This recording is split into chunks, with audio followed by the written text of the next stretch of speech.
Hola, ¿qué tal? Espero que se encuentren bien. Mi nombre es Andrés Nabor Hernández y en esta ocasión vamos a seguir hablando sobre el diseño y la ambientación del espacio público y del espacio urbano. Como ya lo vimos anteriormente, el espacio público es concebido como este espacio que cualquier persona en algún momento puede hacer uso.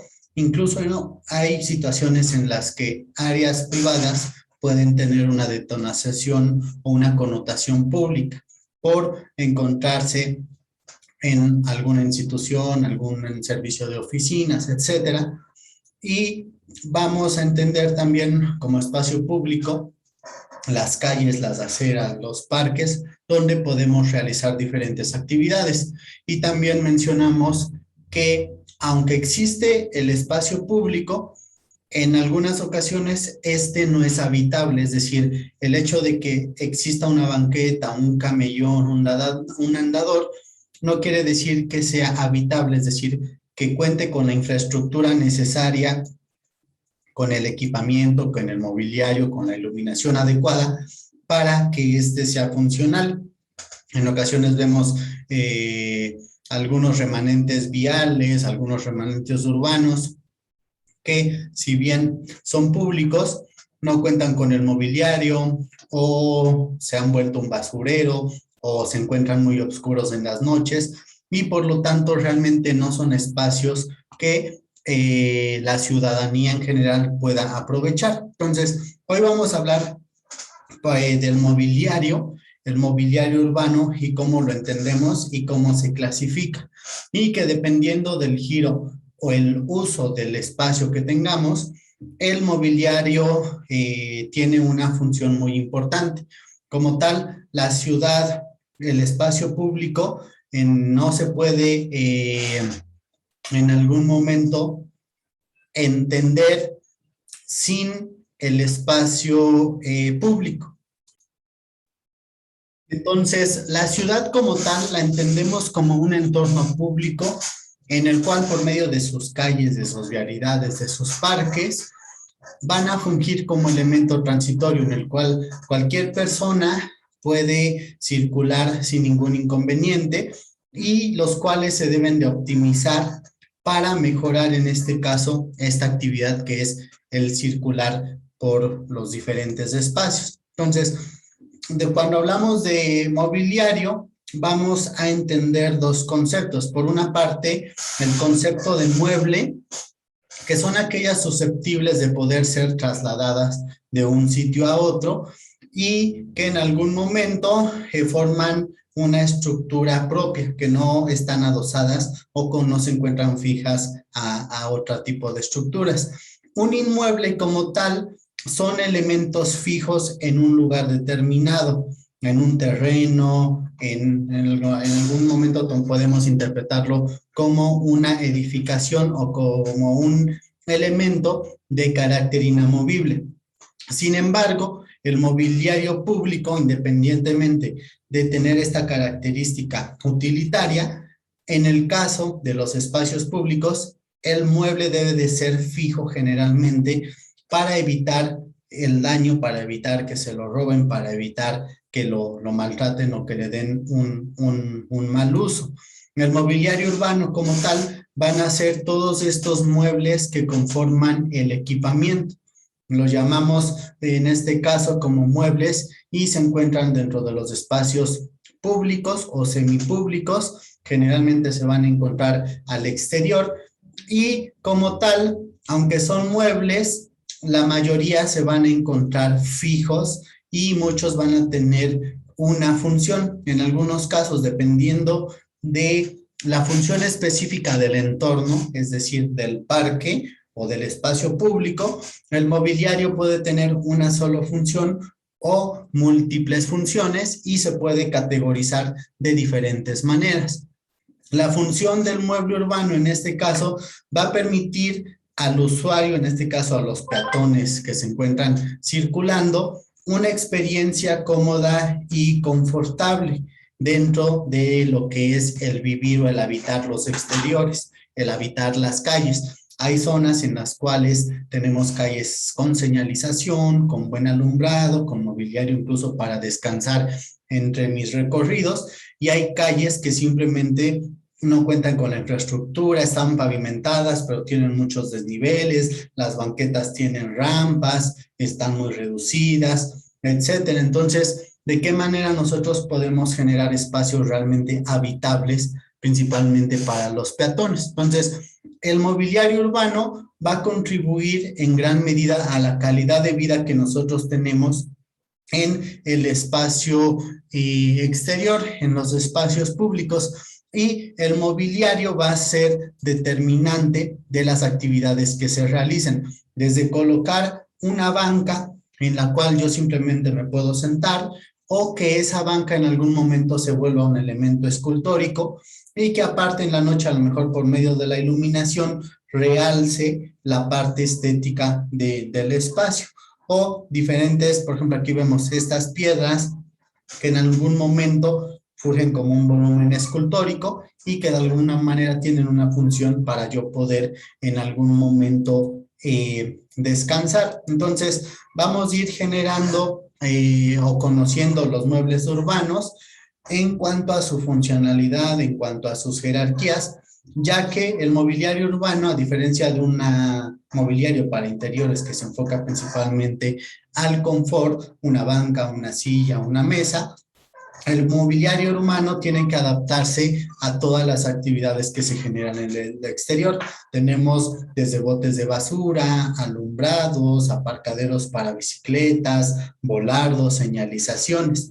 Y en todo esto, como tal, todos estos mobiliarios van a formar parte de un equipamiento de infraestructura o un equipamiento urbano. Entonces, hay diferentes criterios para poder clasificar u organizar este mobiliario. Desde el mobiliario como un elemento de confort, un elemento a lo mejor que me sirva para reposar o para descansar o para hacerme sombra, por ejemplo, elementos de sistemas y redes urbanas. En este caso, todo lo que tiene que ver con infraestructuras de servicio, las alcantarillas, los postes de luz, los postes de internet, los aparcabicicletas, no sé, volardos, también elementos de información como lo pueden ser paneles o mobiliarios de navegación que ahorita vamos a ver, y el alumbrado público, ¿no? El alumbrado público que generalmente tiene el fin de tener una luz general o ambiental para poder observar, pero sobre todo en espacios como parques, centros históricos o andadores, en este caso con fines turísticos. Tenemos mobiliario que también tiene un fin de generar un énfasis en las fachadas y porque generamos una especie de museografía, ¿no?, en la cual direccionamos la luz y esta se vuelve como iluminación de apoyo, iluminación decorativa o iluminación ornamental. Aquí tenemos, por ejemplo, una imagen. Tenemos este andador en primera instancia, en el cual vamos a reconocer el mobiliario. Si se dan cuenta, tenemos bancas a los costados, pero tienen una característica diferente. De este lado, tenemos una banca en la cual tenemos el reposo permanente. ¿Qué quiere decir? Que yo puedo llegar y sentarme aquí 2 o 3 horas, incluso hay una franja en cambio de material del piso que me delimita, ¿no? A partir de esta franja tengo la circulación y a partir de esta franja puede estar la gente sentada sin interrumpir ese tránsito y tengo una zona de tránsito libre. Por otro lado, aquí yo tengo este mobiliario que incluso no solo es para sentarse, sino que vemos que tiene una especie de cojinete o de almohadilla, en este caso de madera, que probablemente es por si yo llevo algún producto y lo puedo yo colocar en esta zona y a lo mejor voy caminando, voy comiendo un helado, estoy esperando a alguien y coloco ahí un producto, me puedo sentar. Aquí tengo un mobiliario multifuncional y está junto a una zona de tránsito intermitente. ¿Qué quiere decir? Que a lo mejor vengo con mis amigos, me siento por aquí, 2, 3, alguien se quedó parado platicando en lo que esperamos y continuamos nuestro camino sin interferir esta zona que es para el tránsito directo. ¿Cómo lo diferenciamos? ¿Ya vieron las tonalidades o la luz? Este espacio está más iluminado, incluso se alcanza a ver. ¿Qué quiere decir? Que yo como usuario voy a buscar un entorno seguro para poder transitar directamente y busco la parte más iluminada. Sin embargo, este punto donde a lo mejor voy a estar sentado en un tiempo y luego me detengo o estoy haciendo esa interacción, me estoy comiendo, no tengo tanta iluminación, se ve. Entonces, no necesitamos poner marcas o un letrero que diga, si vas a ir derecho, camina por aquí. Si te vas a esperar, se camina de este lado. Simplemente con esos detalles sutiles, como lo vimos anteriormente, podemos nosotros organizar la circulación. Tenemos, por ejemplo, la iluminación. En este caso, tenemos una iluminación general. Por ejemplo, este tipo de lámparas tienen un rango de apertura amplio para iluminar toda la zona, pero tienen un cierto ángulo que ilumina más. Aquí se alcanza a ver un poquito más en esta zona que marcamos en este círculo amarillo. Se alcanza a ver más la iluminación. ¿Cuál es el fin? De iluminar la vegetación. En algún momento, aquí hay un árbol que todavía no crece, pero aquí tenemos uno que sí. Y si se dan cuenta, realza. ¿Qué quiere decir? Que yo quiero también utilizar esos elementos de vegetación, no solo como un elemento más o un elemento verde, sino que también tenga cierto protagonismo dentro de el espacio. Entonces, vamos viendo que tenemos diferentes mobiliarios, tenemos diferentes equipamientos, equipamiento de descanso, por ejemplo, vemos al fondo los botes de basura para el tratamiento de residuos, etcétera, pero que incluso aquí, si se dan cuenta, tenemos estos materiales naturales, las maderas, los carrizos, que de alguna manera mantienen un mismo lenguaje. Entonces, cuando nosotros ponemos atención en el entorno, hay que nosotros como arquitectos poner atención en esos detalles. ¿Cuál es la intención? ¿Por qué está ese diseño? ¿Por qué este banco tiene este detalle que no lo tiene el otro? Entonces, probablemente está justificado en cuanto a su función. Entonces, tenemos diferentes características en cuanto a los elementos del mobiliario urbano. Los vamos a dividir en grupos de acuerdo a una función. Vamos a tratar de hacer familias para poder entender en algún momento el mobiliario existente, los déficits o las áreas de oportunidad. Tenemos mobiliario de descanso, mobiliarios lúdicos, de navegación, de iluminación, manejo de desechos, de protección, de resguardo y otros servicios que pues se amplían dependiendo de los usos derivados del mobiliario. Dentro del grupo de mobiliario de descanso como tal, como su nombre lo dice, es el mobiliario que a mí me proporciona un espacio para poder reposar dentro de mi estadía. Lo podemos reducir principalmente a un banco, a una silla, a un mesabanco, a alguna butaca, algo donde yo pueda descansar sin entorpecer la circulación, sin entorpecer los recorridos, sobre todo si dependiendo, lo veíamos anteriormente, del tipo de personas y tipo de recorridos, si son niños, si son adultos, si son personas con dificultades motrices. Entonces, el mobiliario de descanso simplemente tiene un fin, eso, reposar.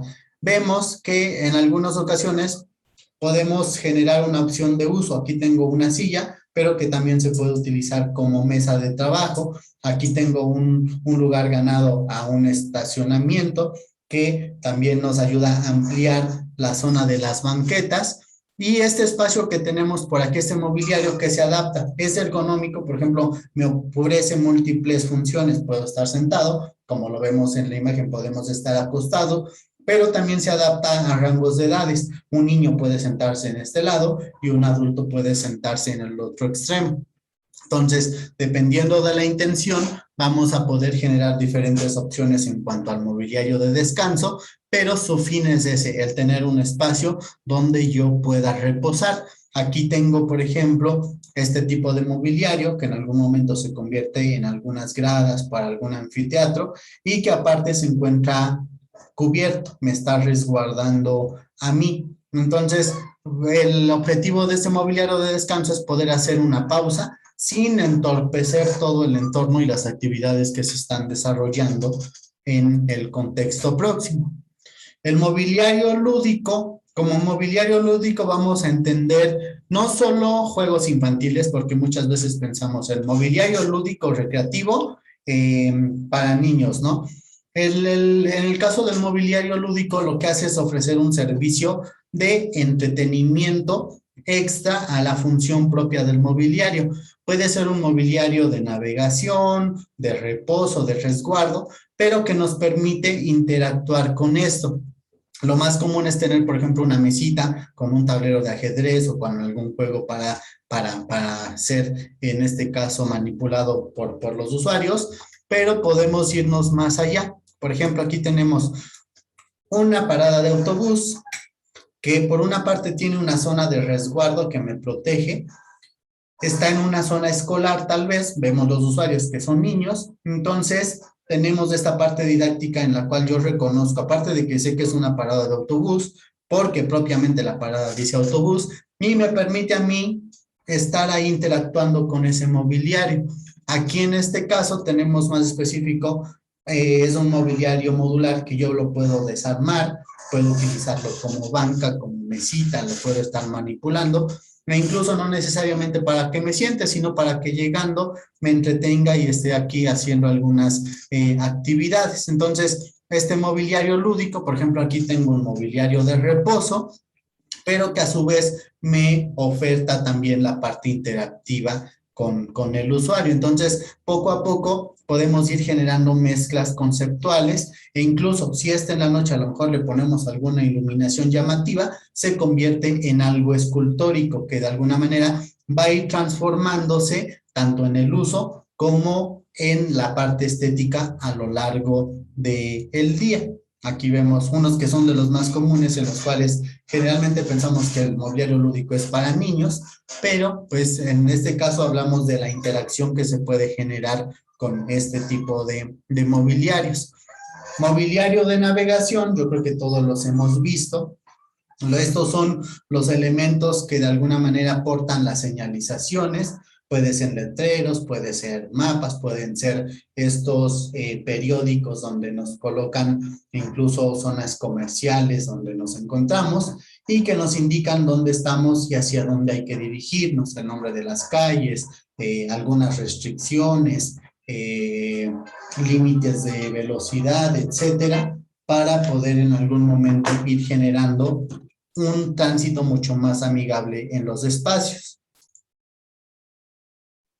Este tipo de mobiliarios lo vamos a encontrar de esta manera, que de alguna manera nos ayudan a orientarnos en la ciudad para saber a dónde tengo que dirigirme o dónde estoy, y también nos indican generalmente restricciones como usos específicos de ciertos espacios para personas con sillas de ruedas, para personas, para mujeres embarazadas, a lo mejor donde se encuentran ciertas rámparas o lugares donde yo no puedo acceder, a lo mejor no puedo meterme a los jardines, etcétera. Y de alguna manera estos mobiliarios nos van a ayudar a organizar el comportamiento de la gente y también nos van a ayudar en algún momento a podernos desenvolver mejor en el espacio público y no perdernos, no desorientarnos, sobre todo donde tenemos espacios con múltiples áreas, con múltiples andadores, o cuando tenemos áreas muy específicas en un entorno más amplio, por ejemplo en la ciudad,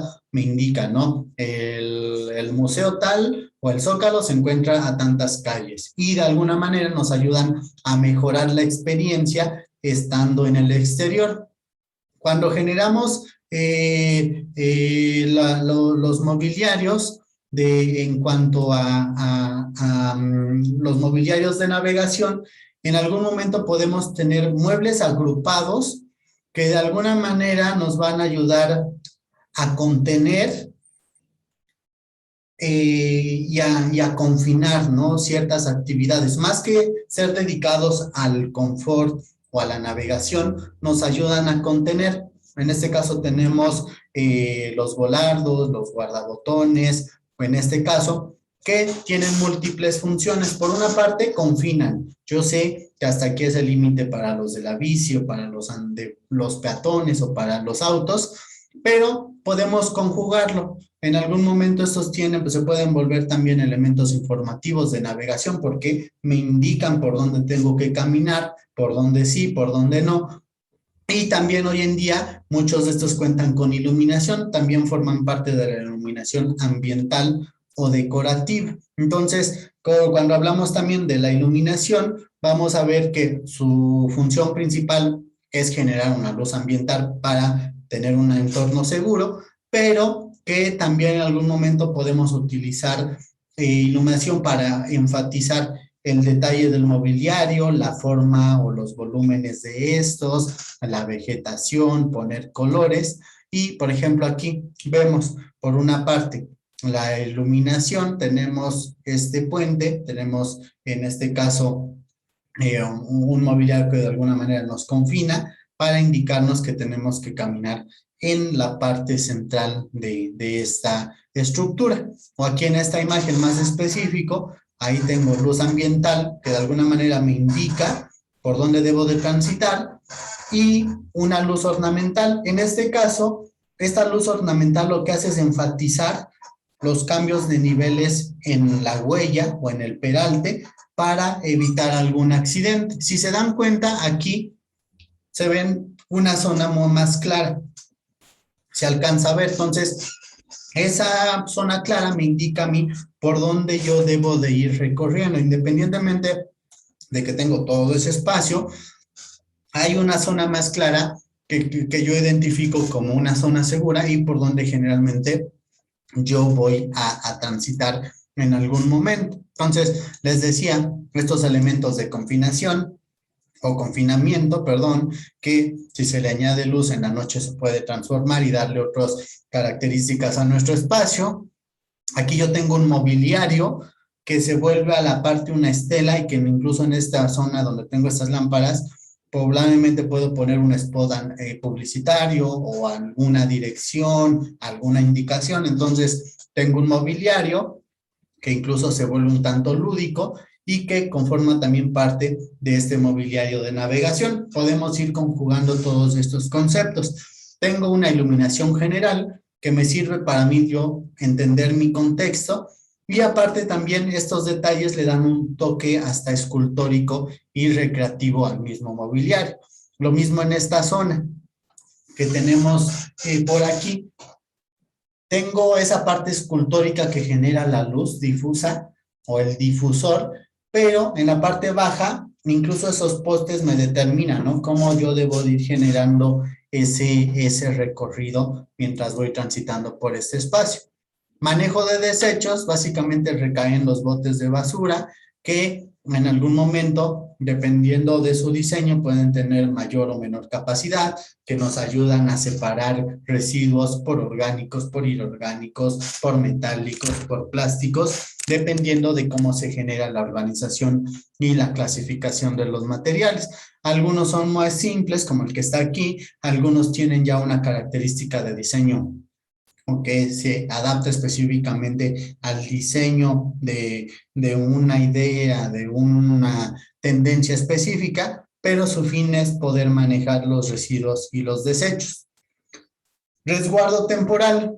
El resguardo temporal son los mobiliarios que ofrecen sombra o protección contra la lluvia, algunos casos protección incluso hasta contra el frío o contra el viento, pueden incluir algún elemento de reposo como alguna banca, alguna recargadera, pero generalmente están diseñados para esperas breves, en lo que yo voy transitando, en lo que voy a hacer mis actividades en la ciudad.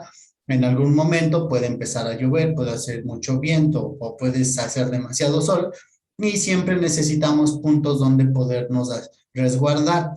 Por ejemplo, un árbol nos puede ofrecer sombra, pero si llueve ya no nos ofrece protección. Entonces, estos mobiliarios, por ejemplo, los vamos a encontrar muy a menudo en paradas de autobuses, pero también en otro tipo de zonas. De hecho, lo veíamos, voy a regresarme tantito al mobiliario lúdico, porque, por ejemplo, ahí esa B es un mobiliario de resguardo, incluso esa S me va a proteger a mí de la lluvia en lo que estoy esperando el camión. Es muy breve, pero que me va a permitir a mí resguardarme, en este caso, de la lluvia o del sol o del viento. Y el mobiliario complementario, en este caso, está conformado por muebles urbanos, en este caso, que pueden ser como los bebederos, los parasoles, que estos son móviles, generalmente son por locales comerciales o mobiliario que se puede retirar y quitar.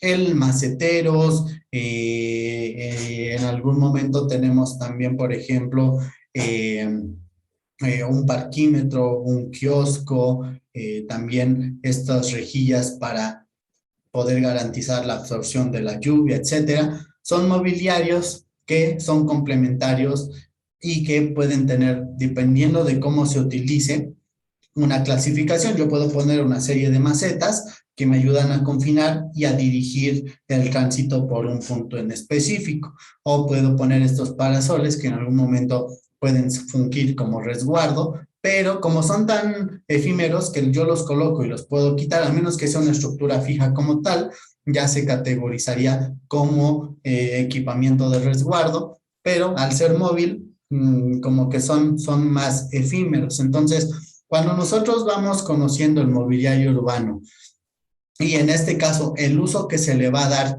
en relación a la función del espacio público, ahorita que estamos desarrollando parques de bolsillo, si yo voy a tener a lo mejor nada más un espacio que me sirve para transitar en lo que cruzo una calle, a lo mejor coloco algún mueble o algún volumen que me sirva para sentarme en lo que estoy esperando el cambio del semáforo, o incluso con una lonaria para que me proteja y me haga un poco de sombra, o a lo mejor coloco o estoy trabajando frente a una escuela y me permite a mí poner algún mobiliario lúdico por el tipo de actividad y de usuario que voy a tener, o a lo mejor tengo una bahía enfrente de una serie de edificios corporativos, a lo mejor pongo unas mesitas con unos banquitos para que a la hora de la comida el personal, los oficinistas, en lugar de comer en su oficina, pues bajan ahí al parquecito y se comen su lonche para distraerse un poco. Entonces, hay que detectar muy bien la función del entorno, la función del espacio público para determinar qué tipo de mobiliario se podría adecuar o se podría en algún momento proponer, y también la función específica y estética de ese mobiliario. Entonces, el mueble urbano como tal, cuando hablamos de un proceso de diseño, un proceso de investigación en el cual hacemos un análisis de sitio de quiénes son los usuarios, sus actividades, los rangos de edades, van a tener mucho mayor éxito. Les decía, a lo mejor yo pongo un mueble para hacer ejercicio y para hacer deporte, y a lo mejor estoy en un barrio de esos viejitos de la ciudad donde generalmente los dueños o los habitantes son los propietarios, son los abuelitos, y realmente los jóvenes salen a trabajar o salen a estudiar, pues difícilmente van a ser utilizados ese tipo de mobiliarios. Entonces, si yo pongo a lo mejor unos asientos ergonómicos, unas banquitas para leer, es más fácil que alguien salga a lo mejor a tomar el aire en ese espacio que en algún momento nosotros vayamos proponiendo. Entonces, desde el manejo de desechos, desde el confinamiento, desde el resguardo, desde la iluminación, pues nosotros podemos ir generando experiencias mientras vamos recorriendo nuestros entornos, mientras vamos recorriendo los diferentes espacios en los cuales nosotros nos encontramos desarrollando. Entonces, vamos a intentar entender y analizar, ¿no? También nuestro entorno. En la manzana, en mi barrio, ¿qué tipo de mobiliarios cuenta? Si tiene de iluminación, si cuenta con mobiliario de desechos. ¿Por qué es bueno clasificarlo y ponerle un nombre? Porque de esta manera, cuando yo hago una lectura del espacio, ok, tengo mobiliario de iluminación, tengo mobiliario de reposo, pero me falta el de desechos. Entonces, empezamos a generar categorías y podemos ver qué tan equipado está y específicamente si hay alguna deficiencia, en qué sector está, en la parte funcional, en la parte de desechos, en la parte estética, en la parte de iluminación, para que yo en algún momento tenga una buena experiencia y decida yo regresar a un parque. Entonces, vamos a volvernos un poco más críticos, vamos a ser más analíticos cuando nosotros empecemos a observar nuestro entorno para poder en algún momento proporcionar una propuesta o una idea viable en relación al entorno, a los usuarios y a las actividades que se están generando en estos espacios. Entonces, nos quedamos con esto. Vamos a seguir observando, vamos a seguir analizando estas características que tiene el entorno. Muchas veces salimos a la calle, vamos a trabajar, andamos a las prisas y no nos damos cuenta, ¿no? A lo mejor de la que necesitamos mejorar las condiciones del entorno porque a lo mejor no sabemos que en este caso cuáles son las condiciones que deberían de tener, qué tipo de mobiliario acorde a ciertas actividades y las características del espacio público. Entonces, vamos a volvernos un poco más analíticos cuando estemos en el exterior y observar, ¿no? Hay unas bancas, ¿por qué las pusieron ahí? Interfieren con la circulación. En la noche, ¿qué pasa con esa misma banca? A lo mejor regreso a ver si la iluminaron o si se quedó en las penumbras, etcétera. Entonces, nos quedamos con esto. Estamos en contacto. Cuídense mucho y nos vemos en la siguiente sesión.